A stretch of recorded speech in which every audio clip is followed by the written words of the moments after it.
War, economic collapse, natural disasters, pandemics. If there's one thing that you can count on as a leader, it's that you will have to lead through a crisis of some kind at some point. It's not a matter of if it will happen, it's when it will happen. And when that crisis inevitably strikes, will you as the leader know what to do? Will you have what it takes? Today, we're gonna learn from 3 leaders who led through some of the greatest moments of crisis in American history. What can we learn from their wisdom and experience? It seems like these days we're living in a constant state of crisis.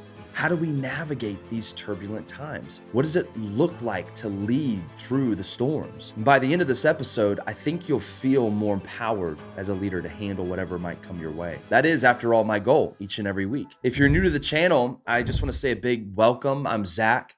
I've been a leader in the social sector for many years. I lead a team of a little over 60 staff and volunteers who serve thousands of people each week around the world. After finishing graduate school, I decided to really lean into studying leadership. It's always been a topic I've loved, which is why I started this channel, so that I can be a student of leadership and hopefully serve great people like you along the way. My own leadership experience has certainly shown me that leaders need the coaching, they need to learn new things, but we also just need motivation sometimes, just the encouragement to keep fighting the good fight day after day, year after year. And so every week I release new content designed with you in mind.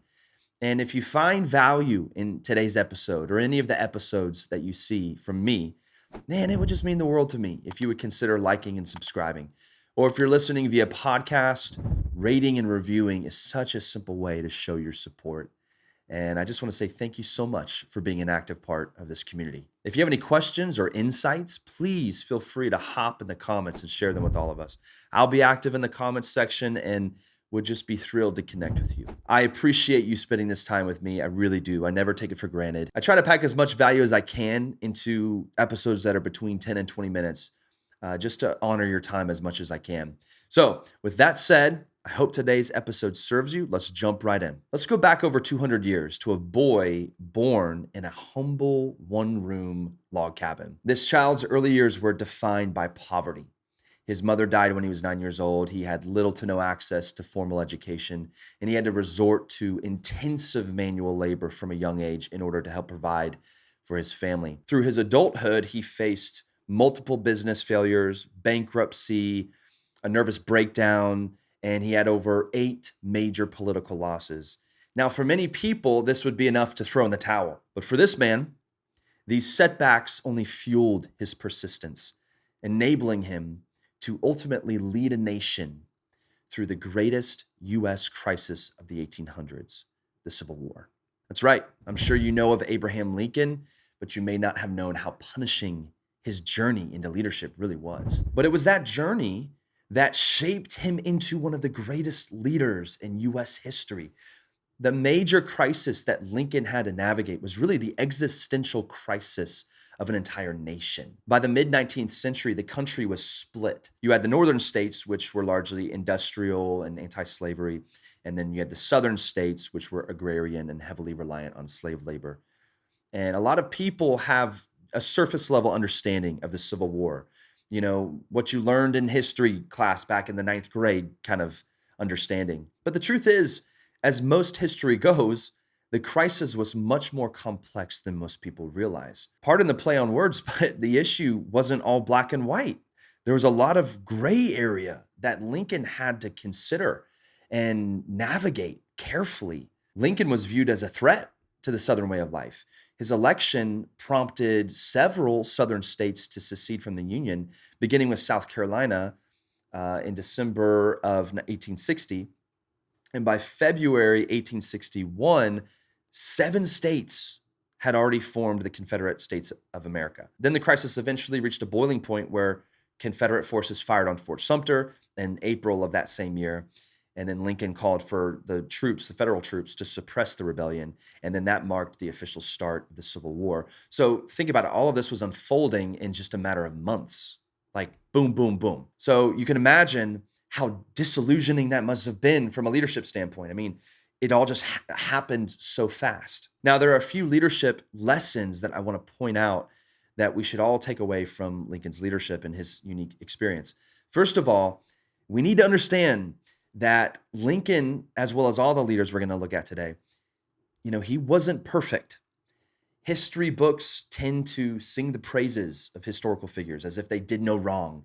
But the truth is, they're just people like you and me. They aren't perfect. They make mistakes. Even the best leaders just make bad decisions sometimes. However, the value of history and why I love studying history is that it allows you to look back and learn from all of the good and all that was right, and also learn from all the mistakes that people before you have made. So here are a few things that I think Lincoln did well. First, Lincoln was guided by purpose.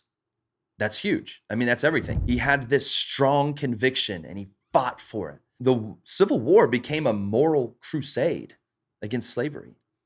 That's a big purpose. Second, Lincoln demonstrated the importance of having a vision and communicating that vision. He used his speeches, like the famous Gettysburg Address, and he would articulate a vision of a united nation that was committed to equality and freedom. His ability to communicate effectively is one of the chief reasons that he rallied public support. People just caught his vision. Third, Lincoln fought for unity. Throughout the entire war, he advocated for reconciliation, which is something that I think a lot of people don't realize. He famously quoted Mark chapter 3 in the Bible that says, "A house divided against itself cannot stand." He wanted to unify a divided nation. Lastly, Lincoln modeled the importance of integrity in leadership. You may be familiar with his nickname, Honest Abe. Apparently, Lincoln had a very upstanding reputation. For example, while working as a young store clerk in New Salem, Illinois, Lincoln reportedly made an error in a customer's change, overcharging them by just, I think, a few cents. And then upon discovering his mistake later that evening, he is said to have closed the store and walked miles, like several miles, to the customer's home just to return the money, which wasn't even that much. Now that's integrity. Sadly, many individuals today have lost sight of integrity. Some of these individuals who hold positions of authority and power, they call themselves leaders. But do you know what authority without integrity is? It's corruption. Now, that's not leadership. You don't have true leadership without integrity. They go together. Lincoln's leadership exemplifies the qualities of a great leader through times of crisis. I mean, purpose, vision, communication, and a commitment to unity and integrity. Okay, that's Lincoln. Let's fast forward about 60 years to another crisis. It all began on October 29th in the year 1929. It's known in the history books as Black Tuesday. Pretty much what happened is the Wall Street stock market crashed with over 16 million shares traded, and the Dow Jones Industrial Average fell 12% in one of history's largest one-day stock market losses. What initially had started just as a financial collapse quickly spiraled into this severe economic downturn, leading to widespread unemployment, bank failures, and a dramatic decline in consumer spending. And by 1933, nearly 25% of the American workforce was unemployed. It just boggles my mind. This particular crisis, I'm sure you've guessed by now, was the Great Depression. As the nation grappled with just this unprecedented situation, a leader known as Franklin D. Roosevelt stepped up to bat as the 32nd president of the United States. And unlike Lincoln, Roosevelt inherited his crisis. He wasn't blindsided. He knowingly stepped right into the mess. He famously declared, "The only thing we have to fear is fear itself." But the Great Depression wasn't the only crisis that FDR would face. It was a typical Sunday afternoon in the White House around 1:30 p.m. on December 7th, 1941. Roosevelt had just finished eating lunch when the Navy Secretary, Frank Knox, burst into his study and announced that there had been a surprise aerial assault on Pearl Harbor. Crisis, right?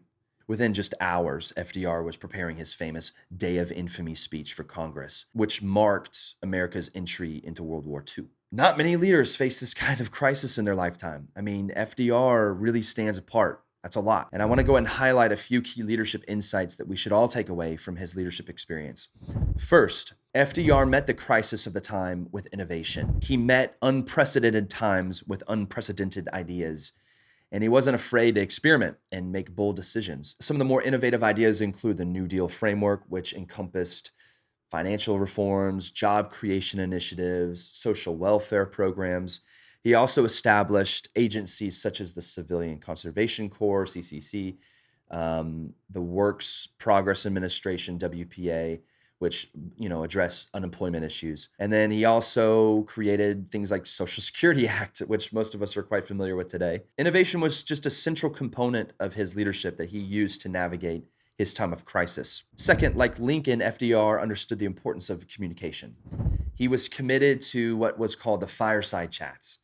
And the fireside chats were a series of around 30 informal, intimate radio addresses delivered by FDR between the years of 1933 and 1944, which is over 10 years, which is crazy. And they were designed to do a number of things. First, calm people's fears, restore their confidence, and he also wanted to really explain complex policies and issues. These points of communication really enabled FDR to convey his leadership directly to millions of American households, which is pretty powerful, especially in a time of crisis.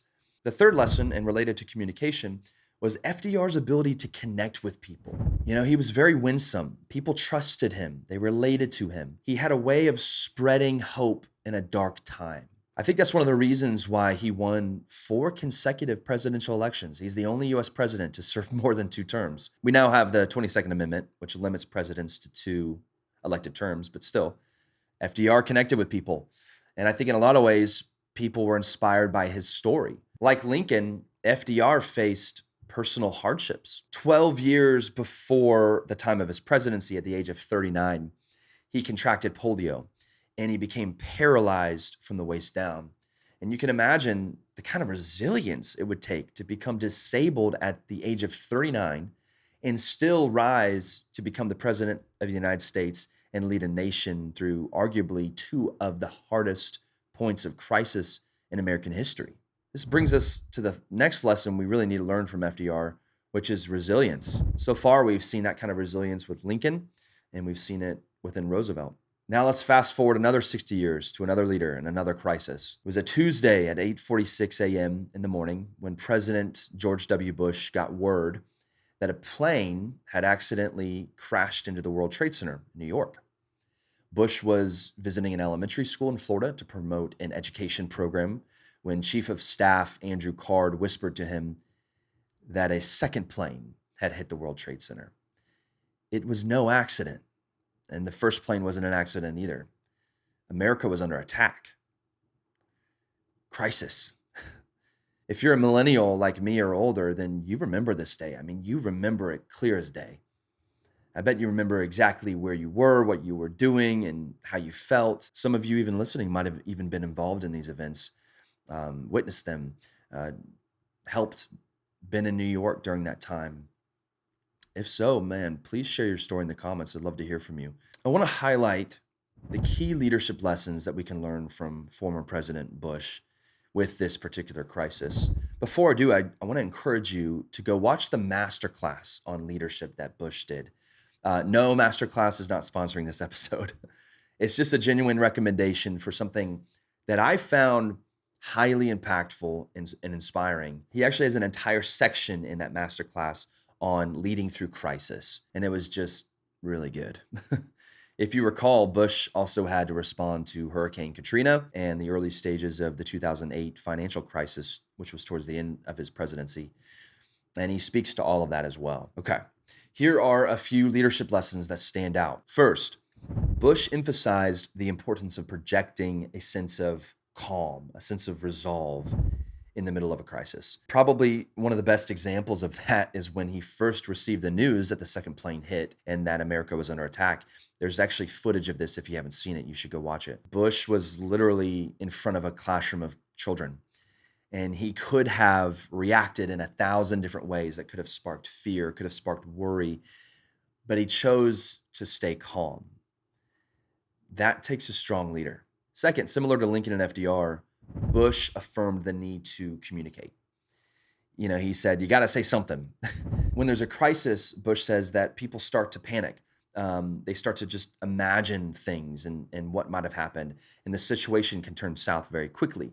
And so he views communication as a way to not only deliver accurate information, accurate details and facts, but as a way to calm people. Third, Bush modeled compassionate leadership. And I really wanted to highlight this. There are stories of him, seeing a woman who had just lost her home to a fire, just weeping on her front steps. And he went over and hugged her and sat and talked with her. Bush himself said, "I was commander in chief, but oftentimes I was comforter in chief." One of his self-appointed leadership missions in the wake of the 9/11 crisis was to try to ease people's pain, help them heal, give them a sense of hope for the future. And that is such an undervalued aspect of leadership, one that I think we can really learn from. But there's another lesson Bush gave us. In many ways, it's the most important one that brings this entire episode home. In reflecting on his own experience, Bush states that one learns how to deal with a crisis by going through crises. And with that, I want to look at one final crisis that I think is going to bring all of this together. This is one that we've all experienced. In fact, it's quite fresh. I'm talking about the global COVID-19 pandemic, which dominated the attention of the world between 2020 and 2023. I think many of us have almost forgotten how long of a period that really was. Instead of highlighting a leader, I want to highlight something different, something that has everything to do with your ability to lead through crisis. It's estimated that beginning in 2021, a record-shattering 47.4 million Americans voluntarily left their jobs. The trend continued in 2022 with another 50 million. Leadership turnover hit record highs. Between January and September of 2023 alone, more than 1,400 CEOs stepped down. This phenomenon that has been studied now is being called the Great Resignation. And it's attributed to burnout and market volatility and all of this intense pressure that's been boiling up. Look, we've just got to acknowledge that the most recent crisis that we have to sort of look back on led all of these leaders to throw in the towel. And look, I get it. I got the snot beaten out of me during that period of time. But I'm curious if you noticed that this mass exodus of leaders wasn't at the beginning of the crisis. It was towards the middle and the end. In other words, when things got hard. Now, here's the sad thing, and listen closely because this might be the most important leadership lesson of this entire episode. You will never become a leader who can lead through a crisis if you quit. You will only become a leader who can lead through a crisis if you lead through a crisis and make it out the other side. Now, did you notice the pattern across all the leaders we looked at?